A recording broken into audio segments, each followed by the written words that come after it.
Hello दोस्तों, स्वागत है आपका अपने YouTube channel zits study centre पर। मैं अमित कुमार आपका स्वागत करता हूं हिंदी के इस सीरीज में।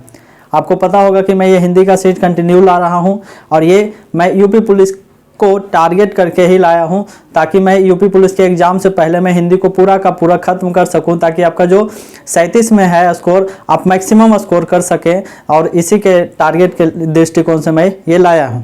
तो चलिए, आज आपका जो है ये 10वां क्लास होगा, जिसमें मैं बात करने वाला हूं समास के बारे में। इससे पहले मैंने संधि को खत्म कर लिया था 2 पार्ट में। मैं समास को 1 पार्ट में ही खत्म करने का प्रयास करूंगा। थोड़ा सा हो सकता है लंबा हो, लेकिन समझाने का पूर्ण प्रयास मेरा रहेगा। तो चलिए, मैं सीधे टॉपिक पे आता हूं। आज का टॉपिक है आपका समास। समास हेडिंग बनाइएगा, समास हेडिंग बनाइएगा कि समास किसे कहते हैं और समास को पहचानते कैसे हैं। मेन तो आता है पहचानने के लिए ही कि दे देगा कोई शब्द और बोलेगा कि इसमें समास पहचाने की कौन सा समास है, समास के कौन सा प्रकार है, यही तो पहचानना होता है। या फिर कोई दे देगा सेंटेंस और कहेगा इसका जो है छोटा रूप क्या है, उसका समासिक रूप क्या है, तो उसको बनाना होगा आपको। तो चलिए, मैं सीधे आता हूँ आपका टॉपिक पे, समास।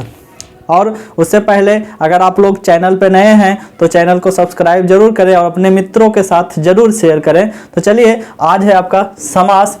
देखिए, समास कहते किसको हैं। समास का जो होता है शाब्दिक अर्थ क्या होता है। समास का शाब्दिक अर्थ बोला जाए तो होता है संक्षेप। क्या होता है? तो संक्षेप करना। ठीक है, क्या होता है? संक्षेप करना, यानी कि किसी भी शब्द 2-3 टर्म को मिला करके एक छोटा सा टर्म में लिख देना, वही क्या है? समास है। और इसके जो है 2 अलग अलग शब्दों से मिल करके जो एक शब्द बनता है उसको समासिक शब्द कहते हैं। चलिए, मैं इसकी परिभाषा लिखता हूं कि परिभाषा इसकी क्या है। तो परिभाषा यानी कि डिफिनेशन इसका क्या है। तो परिभाषा क्या है? तो दो या 2 से अधिक, 2 या 2 से अधिक शब्द, क्या शब्द, शब्दों के सार्थक मेल को क्या कहते हैं? मेल को समास कहते हैं। और जो मेल से बनता है उसको क्या बोलते हैं? को समासिक पद या इसी को समस्त पद भी बोलते हैं। क्या बोलते हैं? समस्त पद भी बोलते हैं। ठीक है, यहाँ तक समझ गए होंगे कि समासिक पद किसे कहते हैं या समस्त पद किसे कहते हैं। तो जो 2 या 2 से अधिक शब्दों के मिलने से एक शब्द बनता है उसी को समासिक शब्द कहते हैं। अगर मैं एग्जाम्पल से देखूं, जैसे राजकुमार, ठीक है, राजकुमार यानी कि राजा का कुमार क्या होता है? राजा का कुमार राजकुमार। समझ में आया कि नहीं? राजा का कुमार राजकुमार। और ये क्या है? एक राज है और दूसरा कुमार, 2 शब्दों से मिलके बना है तो राजकुमार। तो 2 शब्द से मिलके एक शब्द बना है ना, और वो भी क्या? सार्थक शब्द। उसी को क्या बोलते हैं? राजकुमार। और देखिए, ये जो राज है इसका भी कुछ वैल्यू होगा, कुमार का भी कुछ वैल्यू होगा, और दोनों को मिलने से एक कोई शब्द बन गया। समझ में आ गया? तो चलिए, इसमें देखिए कुछ और टर्म यूज होता है, शब्द यूज होता है। जैसे मैं समझता हूं कि कोई भी जो समास होता है, कोई भी समास या समासिक पद कह सकते हैं, कोई भी समासिक पद में 2 पद होते हैं। क्या होते हैं? 2 पद होते हैं। कौन कौन सा पद? एक होता है पूर्व पद। कौन सा? पूर्व पद, यानी कि पहला जो पद होता है, और एक होता है उत्तर पद। कौन सा? उत्तर पद। पूर्व पद का मतलब पहला पद, यानी कि जो पहले आया ये राज क्या हो जाएगा? पहला पद। और उत्तर पद यानी कि बाद का पद, इसका मतलब ये कुमार क्या होगा? बाद का पद। तो पूर्व पद, उत्तर पद। ठीक है, पूर्व पद और उत्तर पद। और कुछ टर्म यूज होता है, जैसे विग्रह, समासिक विग्रह। ठीक है, जैसे विग्रह विग्रह करना क्या होता है? तो विग्रह करना क्या होता है? तो कोई भी समासिक पद को उसको तोड़ करके अलग अलग शब्दों में तोड़ करके लिखना ही क्या होता है? विग्रह करना होता है। तो समासिक पद को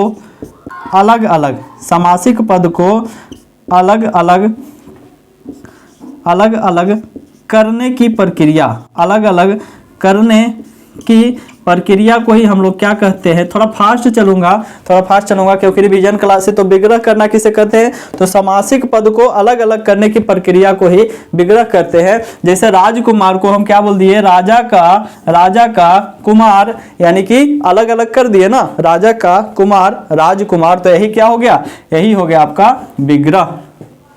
पूर्व पद, अंतिम पद, यानी पूर्व पद और उत्तर पद, ये भी हो गया। अब देखिए, एक होता है, एक टर्म और यूज होता है, टर्म को लिखिएगा। एक होता है प्रधान पद और एक होता है गौण पद। प्रधान पद और गौण पद। प्रधान पद किसे कहते हैं? गौण पद किसे कहते हैं? तो कोई भी जो समास होगा उसमें एक पद प्रधान होता है, या किसी में दोनों पद प्रधान होता है, या किसी में कोई पद प्रधान नहीं होता है। प्रधान कहने का मतलब कि जिससे मिलने के बाद कोई शब्द का बिल्कुल अर्थ ही बदल जाए, है ना, जिसका महत्व ही बदल जाए। जैसे कोई प्रधान होता है, वह अपनी बातों को रखेगा तो क्या होगा? उसका बात का वजन आएगा ना, बात का वजन आएगा। जैसे पहले इसको हम लिख लेते हैं, प्रधान पद किसे कहते हैं? चलिए मैं यहाँ लिखता हूँ, प्रधान पद किसे कहते हैं? प्रधान पद किसे कहते हैं? तो जो वो शब्द या जो शब्द के मिलने से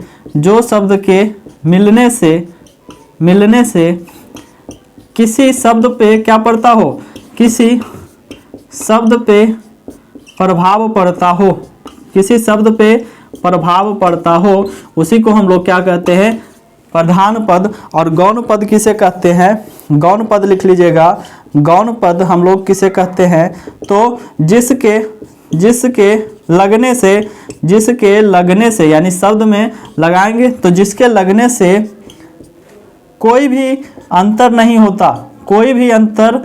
होता, होगा भी तो थोड़ा बहुत अंतर होगा, कोई भी अंतर नहीं होता, यानी कि ना के बराबर होता, उसी को हम लोग क्या बोलते हैं? गौण पद बोलते हैं। जैसे मैं एक शब्द लिखता हूँ प्रतिदिन, तो प्रतिदिन जो होता है इसका हम लोग तोड़ते हैं तो क्या होता है? प्रति प्लस दिन, प्रतिदिन, है ना। तो दिन तो है ही नॉर्मल चीज है, लेकिन अगर उसमें हम प्रति लगा दिए तो प्रत्येक दिन की बात कर रहा है, कंटिन्यूटी की बात कर रहा है, तो दिन का मतलब ही बदल गया। दिन यानी कि अभी क्या है? दिन है, कहने का मतलब अभी दिन है। तो दिन में अगर प्रति लगा दिए तो हम डेली के बारे में बोलने लगा, तो प्रति लगने से उसमें क्या हो गया? चेंजेज हो गया। तो इसमें प्रति क्या हो जाएगा? प्रधान पद हो जाएगा, ठीक है। और दिन क्या हो जाएगा? गौण पद हो जाएगा। समझ में आ गया? तो यही बात है, प्रधान पद और गौण पद। ये कुछ टर्म होता है जो कि समास में बराबर यूज होता है। आपसे पूछ देगा कि समासिक पद किसे कहते हैं, समस्त पद किसे कहते हैं, या जो है पूर्व पद किसे कहते हैं, उत्तर पद किसे कहते हैं, प्रधान पद किसे कहते हैं, गौण पद किसे कहते हैं, विग्रह करना क्या होता है। तो समासिक पद को अलग अलग करने की प्रक्रिया को ही विग्रह कहते हैं। यहाँ तक समझ में आ गया? मैं इसको मिटाता हूँ, इसके बाद आप लोग चलिए इसके प्रकार पे चलते हैं। लिख लीजिएगा इसको या स्क्रीनशॉट ले लीजिएगा। चलिए अब मैं समास को बांटूंगा कि कैसे बांटते हैं। तो देखिए कि पदों की प्रधानता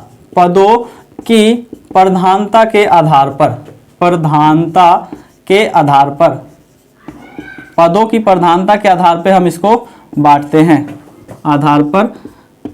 हैं। तो कैसे बांटेंगे? तो देखिए, इसको हम मेनली पद की प्रधानता पे 4 भागों में बांटते हैं। पहला क्या होता है कि पूर्व पद प्रधान हो, ठीक है, पूर्व पद प्रधान। दूसरा जो होता है उत्तर पद प्रधान हो। उत्तर पद कैसा हो? प्रधान, यानी बाद वाला जो पद हो प्रधान हो। तीसरा जो होगा जिसमें दोनों पद प्रधान हो, दोनों पद क्या हो? प्रधान हो। और जो अंतिम होगा उसमें कोई पद प्रधान ना हो, कोई पद क्या हो, प्रधान ना हो, उसी को हम लोग क्या कहेंगे। तो चार भागों में हम लोग बांट दिए, पूर्व पद प्रधान, उत्तर पद प्रधान, दोनों पद प्रधान और कोई भी पद प्रधान नहीं। तो पूर्व पद किसमें प्रधान होता है, तो पूर्व पद होता है अव्ययी भाव में, अव्ययी भाव समास में। किसमें, अव्ययी भाव समास में पूर्व पद प्रधान होता है। कैसे, हम लोग एग्जाम्पल से समझेंगे। उत्तर पद में देखिए, उत्तर पद में आएगा तत्पुरुष समास। कौन सा, तत्पुरुष समास। और तत्पुरुष समास ही नहीं, इसके अंतर्गत ही आ जाएगा आपका कर्मधारय समास, कर्मधारय समास, और एक आ जाएगा आपका दिग्गु समास, कर्मधारय समास और एक दिग्गु समास। ये तीनों आपका आ जाएगा किसमें, तो उत्तर पद प्रधान में। ठीक है, क्वेश्चन आ सकता है कर्मधारय में कौन सा पद प्रधान होता है, तो उत्तर पद, पूर्व पद या दोनों पद, ऐसे आ सकता है। अब देखिए दोनों पद किसमें प्रधान होता है, तो द्वंद्व जो होता है, द्वंद्व समास, द्वंद्व समास में आपका दोनों पद प्रधान होता है। और एक बच गया बहुव्रीहि समास में जो होता है कोई भी पद प्रधान नहीं होता। और यही 6 प्रकार के हम लोग पढ़ते हैं समास के बारे में, 1 नंबर, 2 नंबर, चलिए 3, 4, 5 और 6 समास के बारे में हम लोग पढ़ेंगे। लेकिन पदों की प्रधानता के आधार पर हम लोग 4 भाग में बांट दिए, पूर्व पद, उत्तर पद, दोनों पद और कोई भी पद प्रधान नहीं। चलिए यहाँ तक हो गया। अब मैं एक एक करके पढ़ूंगा, अव्ययी भाव से शुरुआत करते हैं। यहाँ तक लिख लीजिएगा आप लोग और मैं इसको मिटाता हूँ। चलिए अब देखिए पहला अव्ययी भाव समास। कौन सा, अव्ययी भाव समास किसे कहते हैं, अव्ययी भाव समास किसे कहते हैं। तो जिसमें बोल दिए, पहला तो रूल पहचानने का क्या होगा, पहला रूल होगा कि जिसमें पूर्व पद प्रधान हो, जिसमें पूर्व पद क्या हो, प्रधान हो, जिसमें पूर्व पद प्रधान हो। ठीक है, एक तो ये समझने का है। और दूसरा नियम और इसमें है कि जिसमें उपसर्ग आता हो, उपसर्ग आता हो, या इसी को हम लोग बोलते हैं उपसर्ग वाला समास। क्या बोलते हैं, उपसर्ग वाला समास। साफ साफ पता चलेगा कि उपसर्ग उसमें क्या है। चलिए मैं एग्जाम्पल से समझता हूं कि पूर्व पद प्रधान क्या कहना चाह रहा है, एग्जाम्पल से समझते हैं। एग्जाम्पल जैसे प्रतिदिन, क्या करना है, प्रतिदिन। अब इसको हम लोग अगर तोड़ते हैं तो प्रति प्लस दिन, प्रतिदिन है ना, दिन, प्रतिदिन। तो दिन एक जो है अलग वर्ड है। दिन का मतलब आप लोग नॉर्मल क्या जानते हैं, दिन है, अभी रात है, ठीक है। लेकिन प्रति के लगने से इस दिन का मतलब ही बदल गया। कहने का मतलब है प्रत्येक दिन, यानी कि डेली की बात करने लगा, यानी कि 1 दिन, 2 दिन, 3 दिन, 4 दिन, प्रतिदिन आपको कोई काम करना है। समझ में आ गया ना। तो प्रति के लगने से दिन का मतलब चेंज हो गया। तो प्रति हुआ न प्रधान, प्रति हुआ न प्रधान, तो प्रथम पद प्रधान, वही क्या, अव्ययी भाव। दूसरा लिखिए यथासंभव, यथासंभव। तो यथासंभव में क्या है, यथा जोड़ संभव, यथा जोड़ संभव। अगर बोलेगा इसमें कौन सा उपसर्ग है, तो यथा उपसर्ग। इसमें कौन सा उपसर्ग, प्रति उपसर्ग, तो उपसर्ग आ रहा है ना। और साथ ही साथ यथा के लगने से संभव का वैल्यू बदल गया। जैसे संभव में क्या होता है, कोई काम करना आपसे संभव है, हाँ, आप से कितना संभव हो सकता है, ये भी नहीं बोला है। यथासंभव के मतलब होता है कि आपका जितना संभव हो सकता है, आपके शक्ति के अनुसार होगा, वही यथासंभव है। समझ में आ गया। यानी कि यथा के लगने से संभव का मतलब ही बदल गया। तो क्या हो गया, पूर्व प्रधान हुआ ना। चलिए और एग्जाम्पल, जैसे आजन्म, जन्म का मतलब क्या होता है, जन्म का मतलब जैसे जन्म हुआ, समझ गए ना। लेकिन आजन्म लगने से क्या हो गया, जीवन भर। इसीलिए क्या बोला जाता है, इसमें पूर्व पद प्रधान होता है, आजन्म। और लिख सकते हैं जैसे भर पेट, पेट का मतलब क्या समझते हैं, पेट नॉर्मल सा पेट, लेकिन भर पेट बोल दिए तो किसी चीज को खाने के सेंस में ले रहे हैं, भर पेट, यानी भर के लगने से पेट का मतलब ही बदल गया, है ना, वर्ड चेंज हो गया। तो जिसके लगने से वर्ड चेंज हो जाए वही क्या हो गया, प्रधान हो गया। यानी कि जो बोल दिया मुखिया उसी का बात रह जाता है ना। तो भर लगने से भर का जो है मतलब पेट का चेंज हो गया, तो वही आपका क्या हो जाएगा, प्रधान पद हो जाएगा। तो इसमें प्रधान पद भर, और बोला जाएगा इसमें उपसर्ग कौन सा है, तो भर उपसर्ग है। और लिख सकते हैं जैसे प्रतिकूल, प्रतिकूल, प्रति जोड़ कूल, अनुकूल, अनु जोड़ कूल, अनुकूल, है ना। बहुत सारे एग्जाम्पल्स हो सकते हैं। तो इसमें याद रखना है या तो उपसर्ग आए या पूर्व पद प्रधान होगा। चलिए अब यही भाव समझिए होंगे। अब चलते हैं दूसरे समास पे।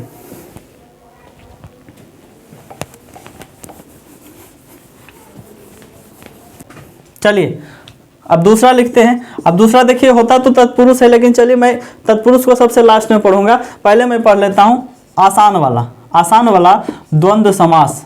द्वंद्व समास बहुत ही इजी है। द्वंद्व समास तो सबसे इसका पहचानने का नियम होगा जिसमें योजक चिन्ह आता हो, जिसमें क्या आता हो, योजक चिन्ह आता हो। ठीक है, योजक चिन्ह समझते हैं, आता हो। योजक चिन्ह ये वाला कोई दो शब्द के बीच में ये वाला आ जाए तो कौन सा समास होगा, 100% द्वंद्व समास होगा। कोई भी कंफ्यूजन इसमें नहीं होना चाहिए। बहुत ही इजी है, बहुत ही इजी है द्वंद्व समास। अब इसमें और क्या पहचाने का है कि इसमें जो पूर्व पद होगा और उत्तर पद, तो दोनों आपस में विपरीत होंगे, विपरीत होंगे। पूर्व पद और उत्तर पद, पूर्व पद और उत्तर पद क्या होंगे, विपरीत होते हैं। लगभग में ऐसा होता है। ठीक है, विपरीत होते हैं, लेकिन सभी में नहीं, सभी में नहीं, 90% केस में याद रखिएगा, सभी में नहीं। कुछ कुछ जैसे माता पिता हैं तो ये भी तो विपरीत है, माता का उल्टा पिता। चलिए और पहचानने का नियम इसमें है, जैसे दोनों पद क्या होंगे, प्रधान होंगे, दोनों पद प्रधान होंगे। यानी दोनों का अपना अपना अलग मतलब होगा, किसी के से लगने से किसी का मतलब चेंज नहीं होगा, दोनों का अपना अलग अलग मतलब होगा। तो दोनों पद क्या होंगे, दोनों पद प्रधान होते हैं। समझ गए। चलिए मैं एग्जाम्पल से आता हूं, एग्जाम्पल से ही तो समझते हैं लोग। एग्जाम्पल पहला लिखिए, जैसे सुख दुख, सुख दुख, और बीच में क्या रहेगा, बीच में रहेगा आपका योजक चिन्ह। तो सुख और दुख, तो दुख उल्टा है ना, सुख के उल्टा दुख है ना, पद विपरीत हो और बीच में क्या हो, योजक चिन्ह हो। समझ में आ गया। और क्या हो, जिसमें दोनों पद, सुख का अलग मतलब, दुख का अलग मतलब, और दोनों के मिलने से कोई भी अलग वर्ड नहीं बना। सुख और दुख एक साथ भले आ गया, लेकिन दोनों से मतलब नहीं बदला। दूसरा एग्जाम्पल माता पिता, माता पिता। तीसरा एग्जाम्पल भाई बहन, भाई बहन। बहुत सारा हो सकता है, जैसे भला बुरा, क्या हो सकता है, भला बुरा, भला बुरा। और भी हो सकते हैं जैसे ऊंच नीच, क्या कहते हैं, ऊंच नीच। और कह सकते हैं देवासुर। अब देखिए यहाँ कंफ्यूजन आ गया, देवासुर में, इसमें तो योजक चिन्ह आया ही नहीं, तो देवासुर, देव और असुर, देव और असुर। एक चीज और इसमें पहचान सकते हैं कि जब दोनों को विग्रह करिएगा, विग्रह जब करिएगा तो विग्रह करने पर और एवं अथवा ये चीज का हम लोग प्रयोग करेंगे। जैसे सुख दुख का हम विग्रह करेंगे तो सुख और दुख, माता पिता का माता और पिता, भाई बहन का भाई और बहन, भला बुरा का भला एवं बुरा या भला और बुरा। ठीक है, भला और बुरा। ऊंच नीच का मतलब ऊंच और नीच। ठीक है, देवासुर का मतलब देव और असुर। ठीक है, तो इसको विग्रह करके समझिएगा कि देवासुर कौन सा समास है, तो द्वंद्व समास है। बिल्कुल आपको समझ में आ गया होगा। चलते हैं हम तीसरे समास पे। बहुत ही आसान तरीके से आप लोग समझ गए होंगे। चलिए मैं तीसरा समास पे आता हूं, लिखते चलिएगा पूरा आप।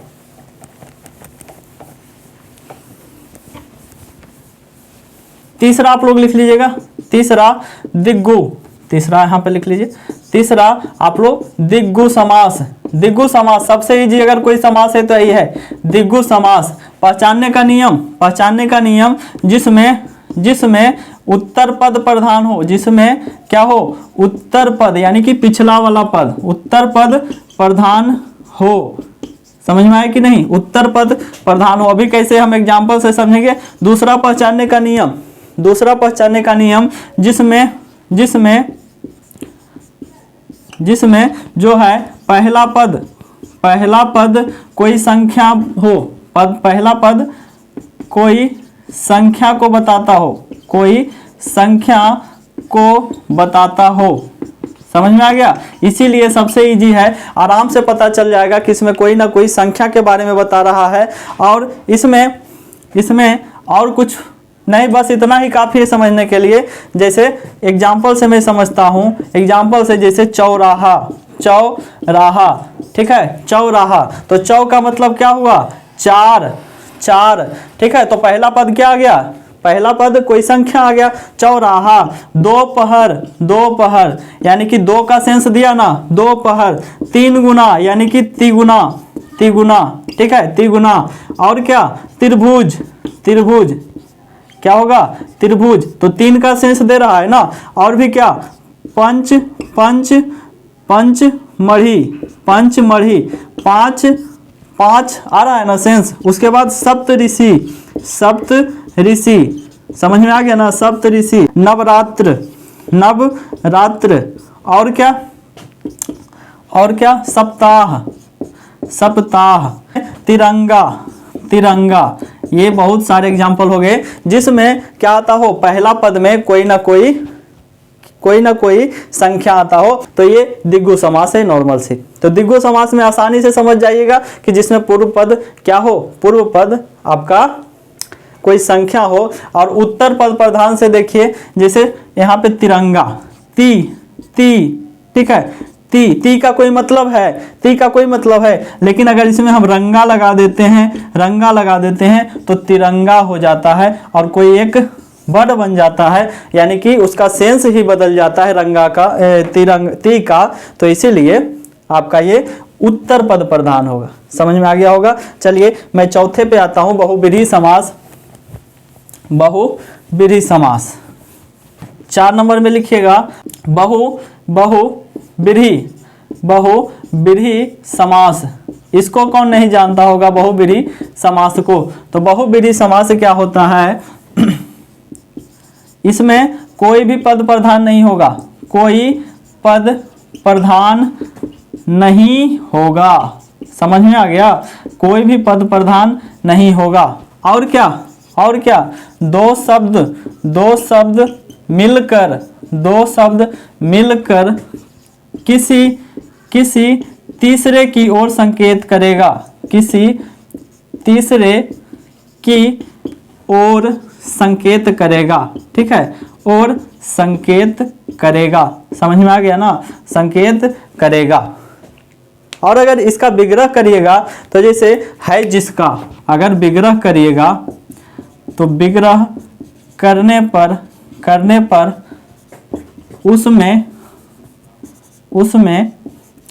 है जिसका प्रयोग होगा, है जिसका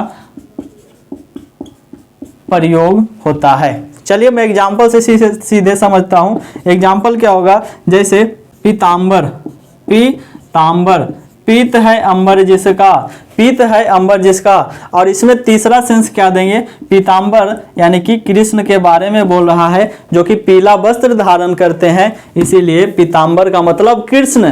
पीत जोड़ अंबर, पीत जोड़ अंबर, है ना, कैसा है, पीला है अंबर जिसका, यानी कि कृष्ण। तीसरा दे रहा है, इसमें ज्यादातर भगवान के नाम आएगा, ज्यादातर भगवान के नाम आएगा, वही क्वेश्चन पूछता है। जैसे लंबोदर, क्या होगा, लंबोदर गणेश जी को कहते हैं ना, लंबोदर गणेश जी को कहते हैं। लंबा है उदर जिसका, लंबा है उदर जिसका। समझ में आएगा, लंबा जोड़ उदर, लंब जोड़ उदर, ऐसे थोड़े होगा, लंबा है उदर जिसका। और देखिए गजानन, गजानन, ठीक है, गजानन भी किनको कहते हैं, तो गणेश जी को कहते हैं ना, गणेश जी को कहते हैं। महादेव, महादेव, महादेव, तो देवों में महान है जो, देवों में महान है जो।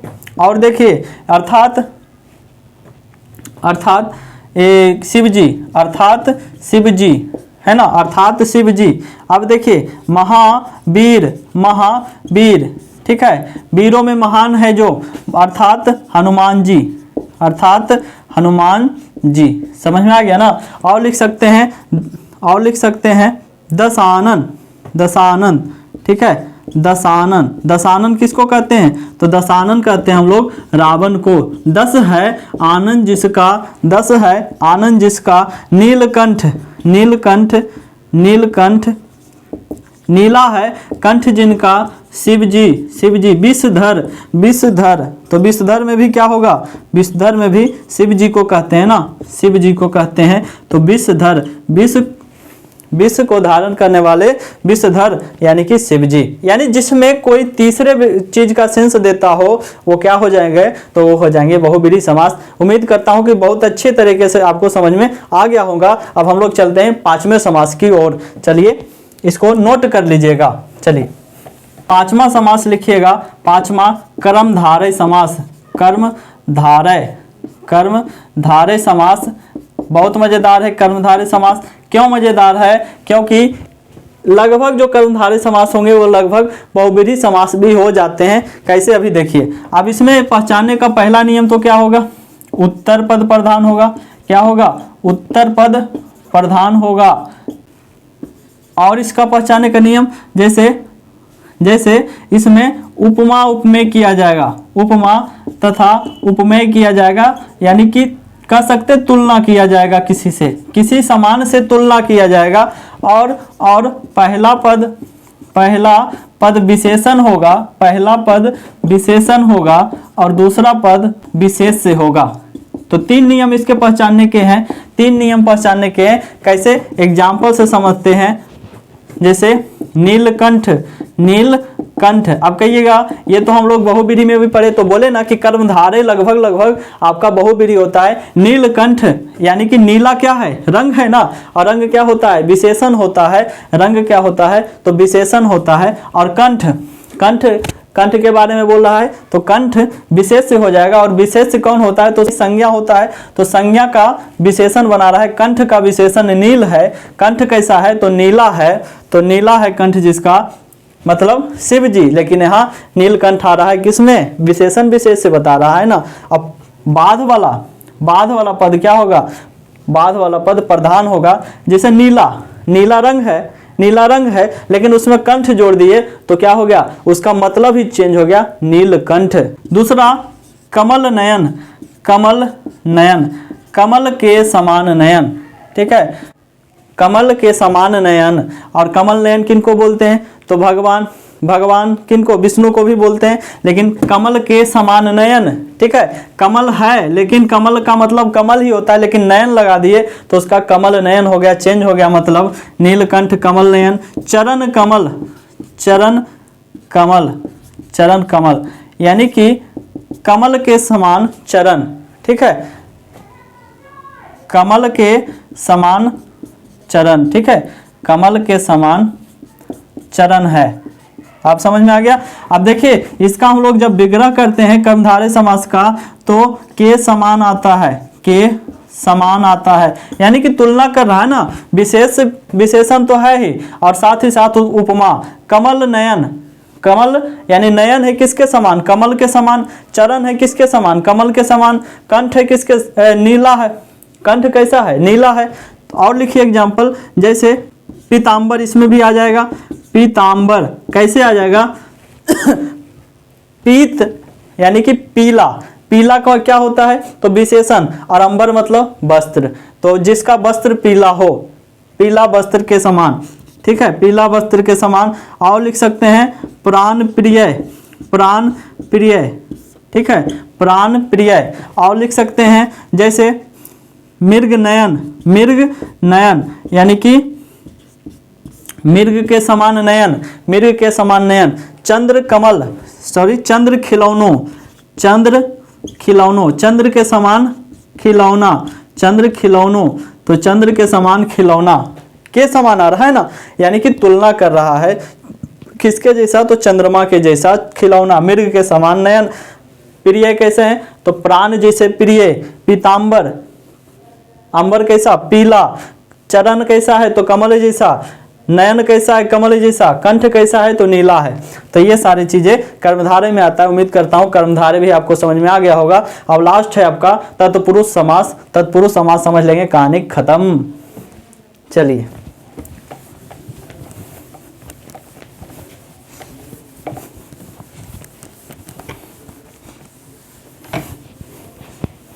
चलिए छठा हम लोग लिखते हैं। छठा तत्पुरुष समास। हम ऐसे तो सभी जगह ये दूसरा बार में ही पढ़ लेते हैं, लेकिन हम छठा में पढ़े तत्पुरुष समास। बहुत इजी है, बहुत इजी है समझना, इसको जानना। पहचानेंगे कैसे, पहचानेंगे कैसे, तो इसमें जो होगा दूसरा पद प्रधान होगा। कौन सा पद, दूसरा पद प्रधान तो होगा, दूसरा पद तो प्रधान होगा ही। लेकिन जब हम लोग देखते हैं तो इसमें तो दोनों पद के बीच, दोनों पद कौन सा, पूर्व पद और उत्तर पद, तो दोनों पद के बीच कारक चिन्ह, कारक चिन्ह छुपा रहता है। क्या रहता है, छुपा रहता है, छुपा रहता है। और इसमें कौन सा कारक चिन्ह, तो दो को छोड़ देना है। कौन कौन सा, पहला कर्ता, कर्ता कारक और अंतिम संबोधन कारक, वो दोनों छोड़ के बाकी सभी का लोप हो सकता है, वो शब्द पे डिपेंड करेगा। तो चलिए यह टोटल 6 प्रकार के होते हैं। पहला आपका कर्म, कर्म तत्पुरुष, कर्म तत्पुरुष, ठीक है। कर्म तत्पुरुष, करण, करण तत्पुरुष। चलिए मैं शॉर्ट में लिख देता हूँ। संप्रदान, संप्रदान तत्पुरुष, संप्रदान तत्पुरुष। और क्या, अपादान तत्पुरुष, अपादान तत्पुरुष, ठीक है, अपादान तत्पुरुष। फिर संबंध तत्पुरुष, संबंध तत्पुरुष। और लास्ट में क्या हो जाएगा, लास्ट में अधिकरण, अधिकरण तत्पुरुष, अधिकरण तत्पुरुष। मैंने बता दिया है सभी के विभक्ति के बारे में कारक में ही। और कारक में जैसे कर्म क्या होता है, को होता है, ठीक है, को होता है। करण क्या होता है, से या के द्वारा भी होता है, से या के द्वारा, ठीक है। संप्रदान को के लिए, तो को यहाँ आ गया, यहाँ पे आएगा के लिए ज्यादा, के लिए, ठीक है। अपादान क्या होगा, से। अब देखिए वहां भी से, यहाँ लेकिन से कौन सा, तो से यहाँ पे अलग होने का सेंस देगा, यानी कि बिछड़ने का सेंस देगा। संबंध का के की, का के की का लोप होगा, ठीक है, काके की का लोप होगा। अधिकरण में पर का लोप होगा, में पर। चलिए मैं सभी में एक एक दो एग्जाम्पल देखता हूं, एग्जाम्पल से समझते हैं। पहला क्या है, कर्म, यानी कि को का लोप होना चाहिए। जैसे गगन चुंबी, गगन चुंबी, तो गगन को चूमने वाला, गगन को चूमने वाला, तो को का लोप हुआ ना गगन चुंबी में, गगन को चूमने वाला। और हो सकता है जैसे गगन चुंबी, रथ चालक, रथ चालक, रथ चालक। चिड़ी मार, चिड़ी मार, चिड़िया मारने वाला, चिड़ी को मारने वाला, चिड़िया को मारने वाला, चिड़ी मार। और भी बहुत सारे हो सकते हैं, लेकिन आप समझ लीजिएगा और प्रैक्टिस कर लीजिएगा बुक से। गगन चुंबी यानी गगन को चुमने वाला, यानी को का लोप होगा वहां पे। करण से यानी कि से, तो रेखांकित इसमें लिखते हैं, रेखांकित, रेखा से अंकित, रेखा से अंकित या रेखा के द्वारा भी अंकित हो सकता है, रेखांकित, ठीक है, रेखांकित। मन चाहा, मन चाहा, मन से चाहा, मन से चाहा, यानी से का लोप होगा यहाँ पे। और क्या, रोगग्रस्त, रोगग्रस्त, ठीक है, रोगग्रस्त, रोग से ग्रस्त, रोग से ग्रस्त, ठीक है। तुलसी कृत, तुलसी कृत, यानी कि तुलसी के द्वारा रचित या तुलसी के द्वारा कृत किया हुआ, ठीक है। अब देखिए यहाँ पे संप्रदान के लिए आएगा ना, के लिए आएगा। जैसे पाठ के लिए शाला, गौ के लिए शाला, गौशाला, और भी प्रयोग के लिए शाला। तो चलिए एग्जाम्पल लिखते हैं। प्रयोगशाला, प्रयोगशाला यानी कि प्रयोग करने के लिए शाला, प्रयोगशाला। और क्या, गौशाला, गाय के लिए, गाय के लिए शाला। पाठशाला, ठीक है, पाठशाला लिख सकते हैं। और भी लिख सकते हैं, जैसे यज्ञ के लिए, यज्ञ के लिए जो होता है शाला, यज्ञशाला, ठीक है। अब यहाँ से देखिए से तो आएगा लेकिन अलग होने का सेंस देगा। जैसे ऋण मुक्त, क्या होगा, ऋण से मुक्त हो गया। पहले बेचारा ऋण में डूबा हुआ था, अब ऋण मुक्त हो गया है, ऋण मुक्त हो गया, यानी ऋण से अलग हो गया है। और धनहीन, धन से हीन, धन से हीन, यानी कि बेचारा के पास धन ही नहीं, धन से बिल्कुल अलग है, धनहीन। और लिख सकते हैं देश निकाला, देश निकाला, देश से निकाला, देश से निकाला, बेचारा को देश से अलग कर दिया ना, निकाल दिया तो अलग ही कर दिया। पाप मुक्त, पाप मुक्त, पाप से मुक्त हो गया, पाप से अलग हो गया, पाप मुक्त हो गया। संबंध दर्शाएगा जैसे राजकुमार, राजकुमार, राजा का कुमार, ठीक है, राजा का कुमार, राजा से संबंध दर्शा रहा है और का आ रहा है राजकुमार। राजपुत्र, राजपुत्र, राजा का पुत्र। और लिख सकते हैं जैसे देश रक्षा, देश रक्षा, देश की रक्षा करने वाला, देश की रक्षा, की का लोप हुआ। और लिख सकते हैं विद्या सागर, विद्या सागर, विद्या का सागर, ठीक है, विद्या सागर, तो विद्या का सागर। समझ में आ चुका होगा। तो अधिकरण में अब लास्ट बचा है अधिकरण तत्पुरुष में, जिसमें में और पर का लोप हो, में और पर का लोप हो, जैसे पुरुषोत्तम, पुरुषोत्तम। अब देखिए पुरुषोत्तम का जब हम विग्रह करते हैं पुरुषों में उत्तम, तो में का लोप है ना, पुरुषों में उत्तम, पुरुषोत्तम।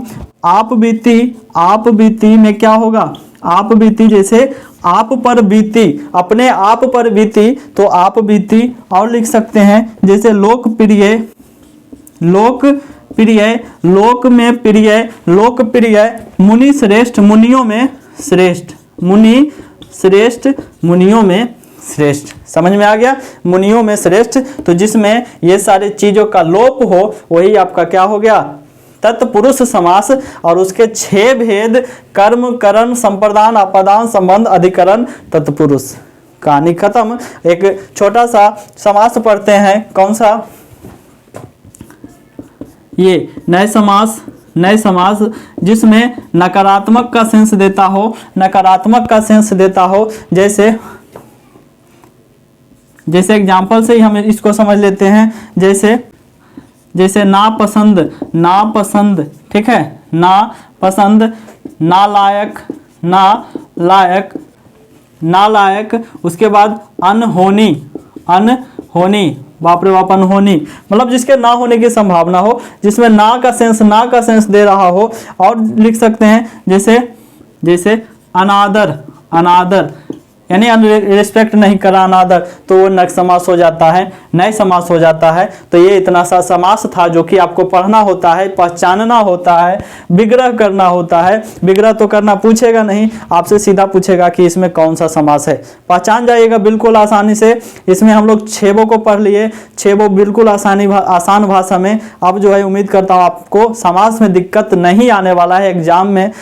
तो अब जो है आपका ये सेशन समाप्त हो गया। अब मैं कल आपके साथ मिलूंगा नेक्स्ट चैप्टर के साथ, तो मिलूंगा मैं कल आपके साथ। तब तक के लिए मैं अमित कुमार आपसे विदा लेता हूं। तब तक के लिए धन्यवाद।